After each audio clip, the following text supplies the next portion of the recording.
Hi guys, welcome to our channel Telugu audio stories with మైత్రి.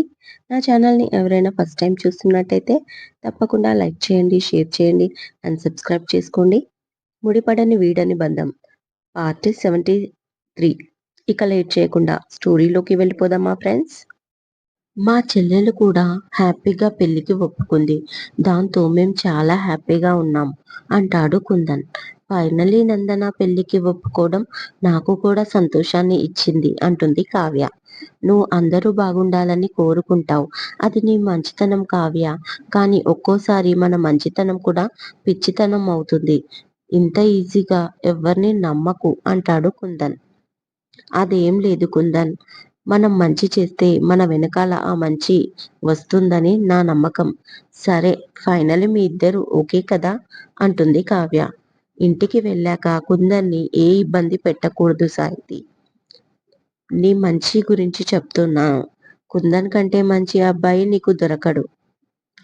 ఆ విషయం నీకు కూడా తెలుసు. ఇకపైన నీ ఫ్యామిలీ గురించి మాత్రమే ఆలోచించు సాహితి అంటూ సాహితీ చేతిని కుందన్ చేతిలో పెడుతూ, ఇకపైన ఇద్దరి మాట, మీ ఆలోచన అంతా ఒకటై ఉండాలి అంటుంది కావ్య వాళ్ళకి గుడ్ విషెస్ చెప్తూ. కుందన్ స్మైల్ చేస్తే సరే అక్క అంటుంది సాహితి. ఇక టుమారో ఫ్లైట్, మేం బయలుదేరుతాం అంటాడు కుందన్. అలాగే అంటూ కాసేపు మాట్లాడి ఇంట్లోకి వచ్చేస్తుంది కావ్య. మార్నింగ్ జిమ్ నుంచి బయటికి వచ్చిన కళ్యాణ్కి అప్పుడే వాక్ నుంచి వచ్చిన కుందన్ కనిపిస్తాడు. గార్డెన్ లో బెంచిపై కూర్చొని షూ విప్పుతూ. కళ్యాణ్ని చూసి లేచి నిలబడతాడు.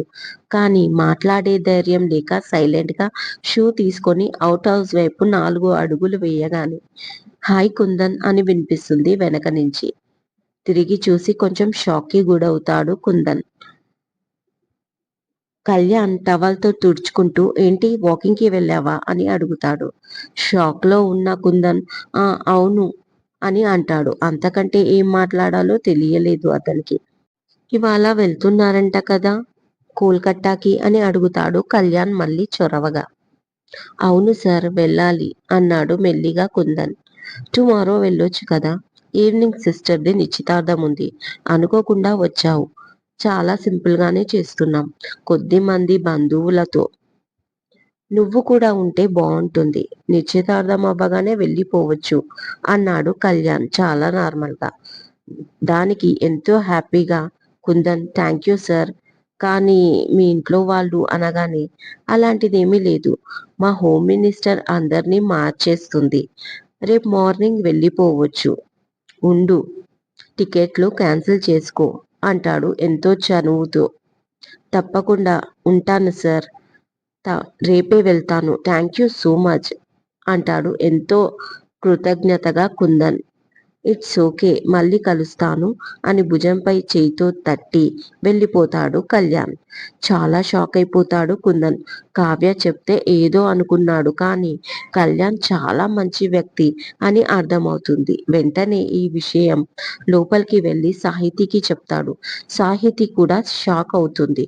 నిశ్చితార్థానికి ఉండమన్నాడా అని. వెంటనే ఈ విషయం సాహితి కావ్యకి కాల్ చేసి చెప్తుంది. ఈసారి షాక్ అవ్వడం కావ్య వంతు అవుతుంది.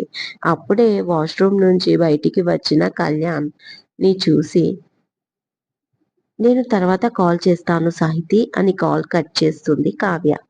ఇవేవి పట్టని కళ్యాణ్ మేడం టిఫిన్ సంగతి చూడు అంటాడు తల తూడ్చుకుంటూ.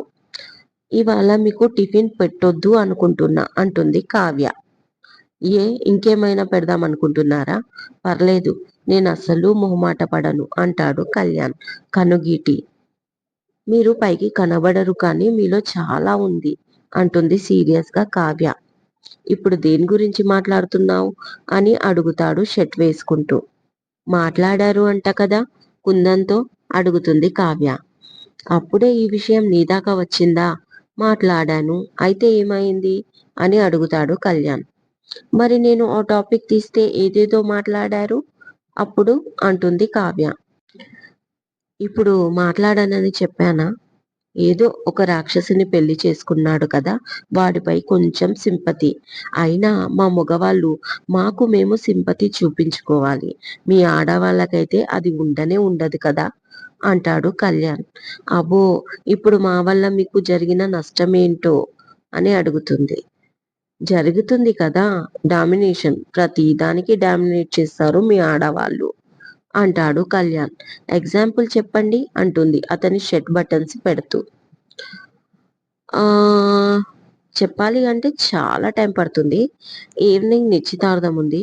నీకు ఓకే అయితే నాకేం ప్రాబ్లం లేదు అంటాడు కళ్యాణ్. ఛీ, మీకు సిగ్గు లేదు కొంచెం కూడా అంటూ నవ్వుతుంది కావ్య. నీకు ఉంది కదా, అయినా ఇద్దరికీ ఉంటే వర్కౌట్ అవ్వదులే అన్నాడు.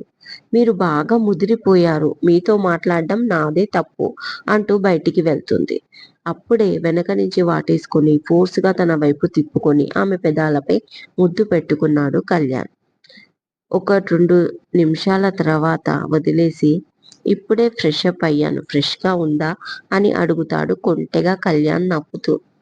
చీపో అంటూ బయటికి వెళ్ళిపోతుంది సిగ్గుపడుతూ కావ్య. నారాయణ శారదకి ఫోన్ చేస్తే ఇంట్లో నిశ్చితార్థం అన్న విషయం చెప్తుంది. చలపతి అన్నయ్య మీ గురించి అడిగారు అని కూడా చెప్తుంది శారదమ్మ. ఎప్పుడు నిశ్చితార్థం అని అడిగాడు నారాయణ. సాయంత్రం అంటుంది. చాలా మంది వస్తారా అని అడిగాడు మళ్ళీ. కొంతమంది బంధువులకు చెప్పుకున్నారంట, మరి ఫంక్షన్ పెద్దదిగా అవుతుందో ఏమో నాకు తెలీదు అంటుంది. సరే మరి, నేను బంధువుల ఇంటికి వెళ్ళానని చెప్పు, వీలైతే సాయంత్రం తప్పకుండా వస్తాను అంటూ కాల్ కట్ చేశాడు నారాయణ. సాయంత్రం ఇంటికి బంధువులు రావడం మొదలుపెట్టారు. కళ్యాణ్ ఫుడ్ అరేంజ్మెంట్స్ అన్ని శరత్ కి అప్పగించడంతో మార్నింగ్ నుంచే శరత్ ఇంట్లో ఉండి అన్ని విషయాలు దగ్గరుండి చూసుకుంటున్నాడు. అవుట్ హౌస్ నుంచి కుందన్ సాహితీ వస్తారు. క్రాంతి అరవింద్ పరిచయం చేసుకుంటారు. అలాగే శరత్ కి కూడా పరిచయం చేస్తారు కుందన్ని. ఇక కుందన్ కూడా వాళ్ళతోటి అదో ఇదో పని చేస్తూ అటు ఇటు తిరుగుతూ ఉంటాడు. సాహితీని ఎవరు పట్టించుకోకపోయినా శారదమ్మతో పాటు ఒక పక్కన వచ్చి కూర్చుంటుంది. ఈవినింగ్ సుప్రియ కూడా వస్తుంది. కాసేపటికి పెళ్లి కొడుకు వాళ్ళు వస్తారు. అప్పటికే అనుషని హడావిడిగా రెడీ చేస్తూ ఉంటారు. పంతులు గారు పిలవడంతో బయటికి పిలిచి కూర్చోబెడతారు. పక్కన సుప్రియ కూడా కూర్చుంటుంది. నిశ్చితార్థం ఘట్టం కంప్లీట్ చేశారు. 1 నెలలో బ్రహ్మాండమైన ముహూర్తం ఉంది అని చెప్తాడు పంతులు. దానికి అందరూ సంతోషంగా ఒప్పుకుంటారు. అను వాళ్ళ ఫ్యామిలీకి అందరినీ పరిచయం చేస్తుంది అబ్బాయి తల్లి. అలాగే బావా బావా అంటూ క్రాంతి, అరవింద్, శరత్లు తరుణ్ చుట్టే తిరుగుతారు. వియాన్ని చాలా అందంగా తయారు చేస్తుంది మంచి డ్రెస్ వేసి కావ్య. వాడు చాలా అందంగా కనిపిస్తాడు. ఇక ఇంట్లో ఒక్క చోట అయితే ఉండడు. బంధువులతో వచ్చిన పిల్లలతో ఆడుకుంటూ అక్కడికి ఇక్కడికి పరిగెడుతున్నాడు. తన తోటి పిల్లలందరూ పెద్దవాళ్ళు కావడంతో అందరూ ముద్దు చేస్తున్నారు వాణ్ణి. శాంతమ్మ ఒక కన్ను వాడి మీద వేసి ఉంచింది. మంగమ్మ వాడి చుట్టే తిరుగుతుంది. ఊరి నుంచి రమేష్, శ్యామల దంపతులు కూడా వస్తారు. వాళ్ళని కూడా అనుష వాళ్ళ ఫ్యామిలీకి ప్రత్యేకంగా పరిచయం చేస్తాడు చలపతి. దాంతో వాళ్ళు చాలా సంతోషపడతారు. అలాగే మంగమ్మను కూడా. ఇక డిన్నర్ చేసే టైం అవ్వడంతో అందరూ తింటూ ఉంటారు. కావ్య ఏదో పనిలో హడావిడిగా వెళ్తూ ఉంటే కళ్యాణ్ ఎదురై మనం కూడా పెళ్లి చేసుకుందామా అని అడుగుతాడు. ఏంటి విచిత్రంగా చూస్తూ అడుగుతుంది కావ్య.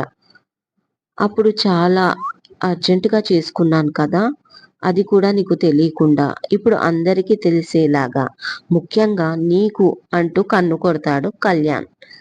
అవును, అదొక్కటే తక్కువైంది ఇప్పుడు మీకు అంటుంది కావ్య. అదే చెప్తున్నా బంగారం, నాకేం తక్కువ కాలేదు. నువ్వు కూడా అలాగే కత్తిలాగా ఉన్నావు పెళ్లికి ముందు ఉన్నట్లుగా. అందుకే నిన్నే ఇంకోసారి పెళ్లి చేసుకోవాలి అనుకుంటున్నాను. అయినా నువ్వు ఇబ్బంది పడ్డానికి ఏముంది, చేసుకునేది నిన్నే కదా అంటాడు కళ్యాణ్. సరే మరి, మీ చెల్లి పెళ్లితో పాటు మనం కూడా పెళ్లి చేసుకుందాంలే అంటుంది నవ్వుతూ. మరి నేను సీరియస్గా చెప్తుంటే నీకు అర్థం కావట్లేదు. సరే వద్దులే, నీకు నచ్చలేదనుకుంటా అంటాడు కళ్యాణ్. మళ్ళీ అంతలోనే అట్లీస్ట్ ఫస్ట్ నైట్ అయినా చేసుకుందామా అని అడుగుతాడు మళ్ళీ. మీకు సంతోషం ఎక్కువై పెద్ద పెద్ద మాటలొస్తున్నాయి కదా అంటూ నవ్వుతూ కావ్య అవతలికి వెళ్తుంటే మళ్ళీ తనకి అడ్డుగా నిలబడి, నువ్వే గుర్తుకు చేసుకో, ఆ రోజు నీ దగ్గరికి వస్తే ఏడ్చావు, అందుకే వదిలేశాను. మళ్ళీ సరిగ్గా పెళ్లి చేసుకోలేదు, అలాగే ఫస్ట్ నైట్ కూడా, అందుకే చెప్తున్నాను ప్లీజ్ చేసుకోవా అంటాడు రిక్వెస్ట్ గా కళ్యాణ్. చుట్టూ జనాలు ఉన్నారు, కొంచెం కూడా సిగ్గులేదు మీకు అంటుంది కావ్య. అది నీ తప్పు అంటూ దగ్గరికి వచ్చి చెవిలో, చాలా అందంగా ఉన్నావు కావ్య, ముద్దు పెట్టుకోవాలనిపిస్తుంది, కానీ చాలా కష్టంగా కంట్రోల్ చేసుకుంటున్నా అంటాడు కళ్యాణ్. ఆ మాటకి ఎక్కడ లేని సిగ్గు వస్తుంటే దేవుడా అనుకుంటూ, వెళ్ళండి ఇక్కడి నుంచి అని తల కొట్టుకుంటూ నవ్వుతుంది కావ్య. తనని చూసి ఇంకా టీస్ చేస్తాడు కళ్యాణ్. అవన్నీ దూరం నుంచి గమనిస్తూ శాంతమ్మ, శారద నవ్వుకుంటారు మురిపంగా. సాహితి కూడా చూస్తుంది.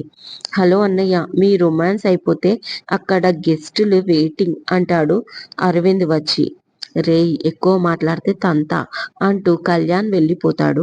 కావ్య కామ్గా ముందుకు వెళ్ళిపోతుంది. అప్పుడే వచ్చిన నారాయణ అవన్నీ చూస్తూ కోపంతో కళ్ళెర్ర చేస్తూ, చూస్తానే నువ్వు ఇంకా ఎన్ని రోజులు సంతోషపడతావో ఈ ఇంట్లా అనుకుంటాడు మనసులో. పైకి మాత్రం అందర్నీ మర్యాదగా పలకరిస్తాడు. చివరికి కావ్యాన్ని కూడా, ఎలా ఉన్నావు తల్లి, బాగున్నావా అని. వచ్చినప్పటి నుంచి చూడనే లేదు అంటూ ప్రేమ వలకబోస్తాడు. దానికి కావ్య బాగున్నానండి అని చెప్పి వెళ్ళిపోతుంది ఇంకేం మాట్లాడకుండా. తరుణ్, అనుషకి ఫోటో షూట్ అవ్వగానే అందరూ ఫ్యామిలీ కలిసి ఫొటోస్ దిగుతూ ఉంటారు. ఇక ఒక్కొక్కరిని పిలిచి అందరికీ ఫోటో దింపుతూ చాలా సేపటి నుంచి వియాన్ కనిపించకపోవడంతో హడావిడిగా వాణ్ణి వెతకడం ప్రారంభిస్తారు. చలపతి మాటి మాటికి మనవణ్ణి అడుగుతాడు, చాలా సేపయింది వాడు ఎటు వెళ్ళాడు అంటూ. ఎంత వెతికినా అస్సలు కనబడడు. ఒకవైపు కళ్యాణ్, అరవింద్, క్రాంతి, కుందన్, సురేంద్ర, శరత్ వీళ్ళందరూ వెతుకుతూ ఉంటారు. అలాగే లేడీస్ కూడా వెతుకుతూ ఉంటారు. కావ్య వచ్చిన బంధువుల్లో అందర్నీ అడుగుతుంది, కనిపించిన ప్రతి పిల్లోడిని. ఎక్కడా కనబడడు. మంగమ్మ కూడా కనిపించదు. శాంతమ్మ హడావిడి చేస్తుంది, బాబు ఎక్కడా అంటూ. మంగమ్మ కూడా లేదు, బయటికి వెళ్ళిందేమో, నేను కనుక్కుంటాను అమ్మమ్మ గారు అని కావ్య. నువ్వు కంగారు పడకు అని చెప్తూనే ఇల్లంతా వెతుకుతారు అందరూ. సురేంద్ర హౌస్ అంతా వెతుకుతాడు, కానీ బాబు ఎక్కడ కనపడడు. ఈలోపు పెళ్లివారు వెళ్తామంటే ఈ విషయం వాళ్ళకి తెలియకుండా వాళ్ళకి నవ్వుతూ వీడుకోలు చెప్తారు. ఆ తర్వాత అనుష వచ్చి, విని ఎక్కడ వదినా, చాలా సేపు అయింది అని అడుగుతుంది.